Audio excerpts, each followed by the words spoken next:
Вітаю вас, сябры! Мяне завуць Марыя, і вы глядзіце разумную раніцу. Распачаўся новы 2026 год, і ўжо набраў моц волат студзень. У старабеларускай мове можна сустрэць назву стычань, у тым ліку і ў выданнях першадрукара Скарыны. А вось студням у тыя часы, хутчэй за ўсё, называлі моцны холад. Сучасная назва месяца усталявалася больш за 100 гадоў таму. У любым выпадку, у другі месяц зімы ў Беларусі наступалі моцныя маразы. Сёння на паўднёвым захадзе нашай краіны сярэдняя тэмпература студня складае каля мінус 4,5 градусаў. Народная мудрасць захоўвае нямала павер'яў, прымавак і прыказак пра другі зімовы месяц.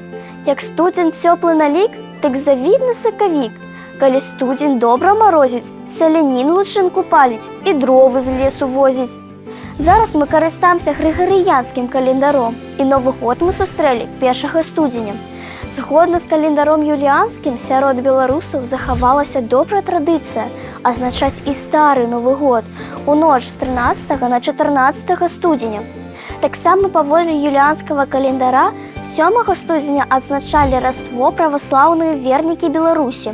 У гэты дзень вернікі традыцыйна наведваюць святочныя службы, сустракаюцца з роднымі і блізкімі і віншуюць адзін аднаго словамі.